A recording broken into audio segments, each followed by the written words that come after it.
Now, I'm not a professional photographer, but I've made $35,000 selling my photos online. In this video, I'm going to go through exactly how I did it.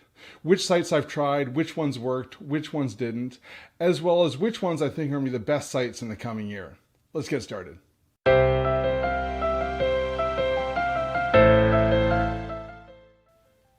Hi, I'm James. I make a living as a software developer, but I love travel and landscape photography. For the past 7 years, I've been selling my photos online. Now, I'm going to be going through the results that I've got selling my photos online, but your results may differ depending on the type of photography you do. I'd love to hear in the comments section about whether you've tried selling your photos online before and what type of success you've had. Also, stick around at the end of this video because I'm going to go through which sites I think are going to be the best in the coming year. Now I'm going to jump on the computer and show you some charts of the sales I've had over the past 7 years. So I keep track of the revenue from each website in Excel.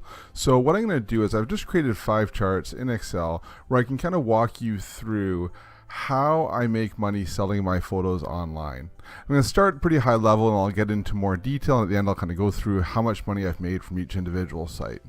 So this is how the $35,000 breaks out year over year. You can see that when I started here, my first year I only made about $1,000. And then it continued to increase over the next, for the first 4 years until 2015, when I reached the high of $7,000 a year. And there's a bit of a decline that's starting to rebound now. In this chart, you can kind of see why it went up and then went down. The green shows my revenue and the red shows how many photos I posted each year. So you can see my first year I posted about 100 photos, uploaded them to different sites online. And then my second year I was very motivated. I did over 240 photos. Now these are 240 fully processed photos that I uploaded to multiple sites.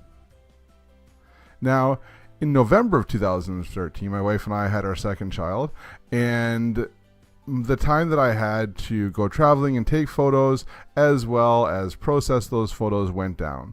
So you can see in 2014, I only uploaded about 100 photos. Now, despite uploading less photos, my revenue kept going up in 2014 and even in 2015, even though the amount of photos that I posted went down.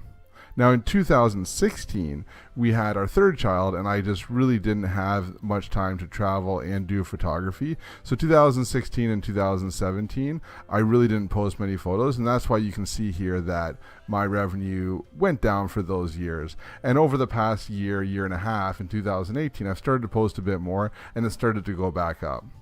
So you can see that once you upload your photos, you can keep getting revenue from them, even if you're not posting regularly, but it will go down slightly year over year. Looking at it a different way, this way I've shown the red line is the cumulative photos. So you can see how my photos grew over time.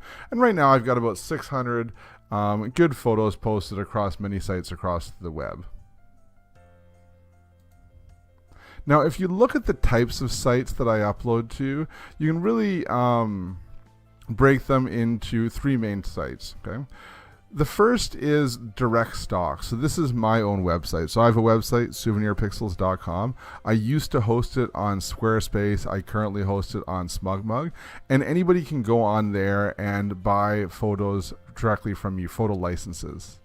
So this is, companies will come on, a lot of travel companies, travel magazines, they'll see my photos. Typically, they'll see my photos on social media, and then on my social media, it links back to my website where they can just go on and purchase licenses. Also on my website, you can purchase prints. So I sell prints on my website now. I also have uploaded my photos to a lot of print-on-demand sites, and I've tried out a bunch of them, but the only one that I've really had great success with is Fine Art America. So most of my photos are on Fine Art America, and I've made some money from those as well too. You can see here about 8%. But the vast majority of the money that I've made selling my photos online has been from microstock sites. So I've tried a lot of different sites, about 23 of them in total, and that really makes up the majority of my revenue selling my photos online.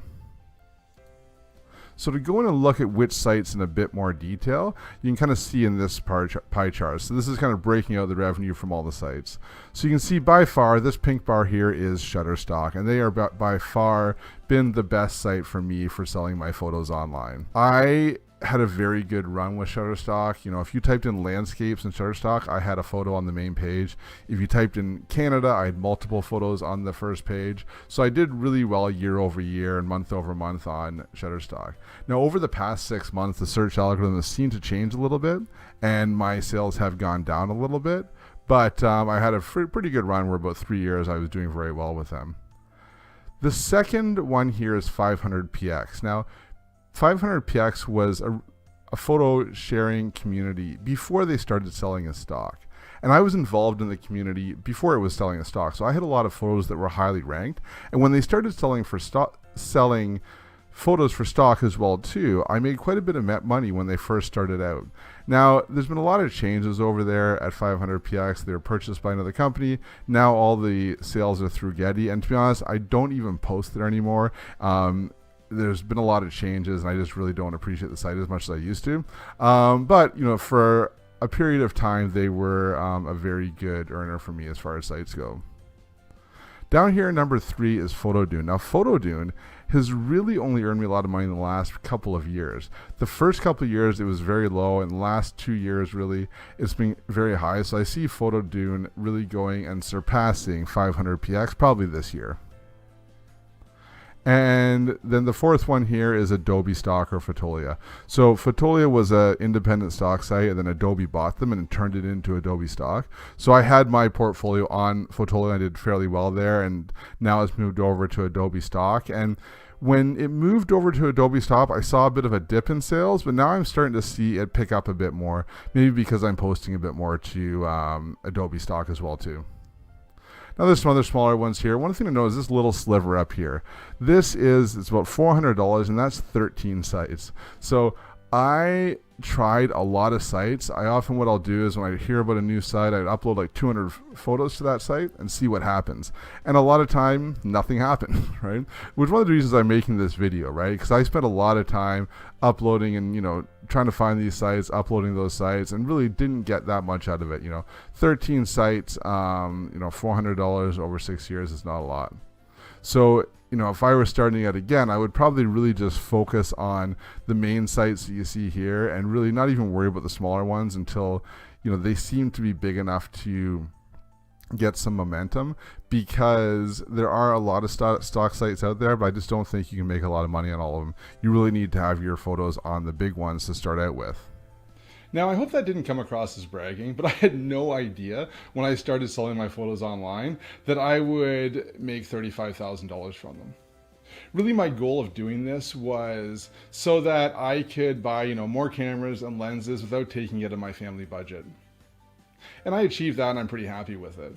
Now, there was a point when I considered trying to, you know, maybe go full time as a stock photographer, but at the time, what was selling primarily was business images. So what I realized was that to be able to be a full-time stock photographer, I would need to go and get models and kind of pose them in different business situations, taking hundreds of photos a day and uploading them. And that really didn't appeal to me. If you take a look at my portfolio, and I'll link to them, put some links down in the description, I really like taking travel and landscape photography. And I think what I realized was it would be very difficult to make a full-time salary and support my family on stock photography if I was only going to do travel and landscape. The other thing is that I enjoy my day job. I enjoy software development. I enjoy working with my clients. So I kind of feel like even if I did photography as a full-time job, I would probably just become like a software developer would become my hobby, and I still code in my part-time. Right, so I decided to stick with software development as my main living, and, you know, photography is my hobby. Now, you may have different goals, and hopefully, you know, this video is still useful, the stats that I showed, even though I kind of really only work on it part-time. Now, at the start of the video, I mentioned that, you know, at the end, I would talk about which sites I see being the best in the upcoming year. Now, about 5 months ago, I tried uploading some of my photos to free stock sites. Now, if you aren't familiar with these free stock sites, there's sites like Pexels, Pixabay, Upsplash is another one, where you can upload your photos and then anybody can use them for free, commercial purposes for free. So they're stock sites, but you don't get paid. But the thing is, when someone downloads them, the sites encourage that person to give you a donation for the photo. So I just did, as a trial, uploaded 100 of my photos, 100 of my oldest photos that weren't really making me money on any of the stock sites anyways. And in the past 3 months, I've made about $60 in donations. Now listen, that's not a lot of money, but $60 is more than I made from a lot of the lower sites that I have out there. And as my sales go down on Shutterstock, I plan on taking more of my older images and uploading these to these sites. And I think they could be a fairly decent sized revenue source for this year. So that's something that you may want to look into as well. Again, I haven't made a lot of money off it in the past, but it's something that I'm going to be trying more in the future. You can let me know in the comments what you think about these free stock sites. Now, if you found this video useful, make sure you go and hit the like button below, as well as hit the subscribe and the bell so you can get notified when I upload new videos. Happy uploading.